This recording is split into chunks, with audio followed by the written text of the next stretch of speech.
अस्सलामुअलैकुम, कैसे हैं आप सब लोग। उम्मीद करती हूँ आप सब लोग ठीक होंगे, खैरियत से होंगे। आज मैं आप लोगों के लिए एक न्यू रेसिपी लेकर आई हूँ जो कि बहुत ही ज़बरदस्त है, बहुत ही अमेजिंग है। शादियों पर बनने वाला मुतंजन कैसे तैयार करते हैं, आज वो रेसिपी आप लोगों के लिए लेकर आई हूँ। सबसे पहले एक पैन में आप लोगों ने पानी दे देना है 1 लीटर तक। इसमें 2 अदद इलायची ऐड कर दें, ठीक है। इलायची ऐड करने के बाद इसमें थोड़ा सा आप लोगों ने ऑयल ऐड कर देना है, चंद एक ड्रॉप। चावलों को तकरीबन मैंने 1 घंटा पहले भिगो दिया था।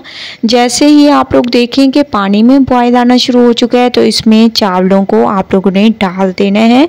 अच्छे तरीके से वॉश करके इन तमाम चावलों को इसमें डाल दें, ठीक है।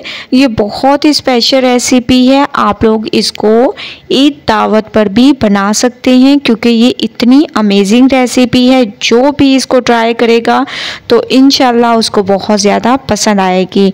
तो माशाल्लाह से आप लोग देख रहे होंगे 5 से 7 मिनट मैंने चावलों को बॉईल किया और ये बहुत अच्छे तरीके से गल चुके हैं। आप लोगों ने इसको फुली डन करना होता है, ये नहीं कि इसमें थोड़ी सी आप लोगों ने कसर छोड़नी होती है, बिल्कुल भी नहीं। फुल डन करके आप लोगों ने इसको निकाल लेना है।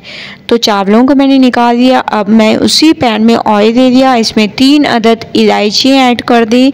जैसे ही इलायचियों की अच्छी सी खुशबू आने लग जाए इसमें 1 कप या आप लोग अपने हिसाब से कम या ज़्यादा डाल सकते हैं चीनी। तो ये मैंने इसमें ऐड कर दी और इसका शीरा सा तैयार हो जाएगा अमेजिंग तरीके से। उसके बाद चलेंगे नेक्स्ट स्टेप की तरफ। माशाल्लाह आप लोग देख रहे होंगे चीनी हमारी मेल्ट हो चुकी है और एक तरह से शीरा सा तैयार हो गया। अब हम इसमें बादाम ऐड कर देंगे और नारियल पाउडर, ठीक है। कसा हुआ नारियल या नारियल पाउडर आप लोग जो भी कहें, ठीक है। ये ऐड करने के बाद इसको बहुत अच्छे तरीके से मिक्स करना है। जैसे ही आप लोग ऐड करेंगे एक अच्छी सी खुशबू आप लोगों को आने लग जाएगी। तो माशाल्लाह से आप लोग इसकी लुक देखें। अब हम इसमें बॉईल किए हुए चावल ऐड कर देंगे। तो आप लोगों ने इन चावलों को ऐड कर देना है, बस थोड़ी सी मेहनत है और स्पेशल रेसिपी आप लोग इंजॉय कर सकते हैं, ठीक है।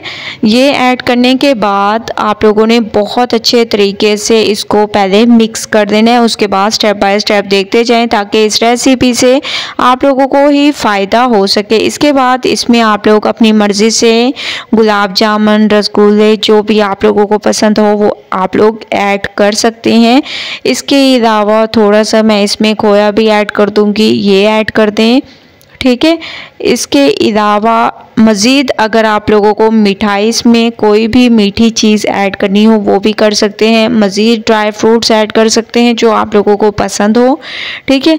ये ऐड करने के बाद आप लोगों ने इसमें फूड कलर ऐड कर देने हैं, वो मैं आप लोगों को बताती जाती हूँ। सबसे पहले आप लोगों ने रेड कलर ऐड कर देने हैं, इसके बाद थोड़ा सा ग्रीन कलर ऐड कर दें और थोड़ा सा आप लोगों ने इसमें ऑरेंज कलर ऐड कर देना है, ठीक है, या इसको जर्दा कलर भी कहते हैं।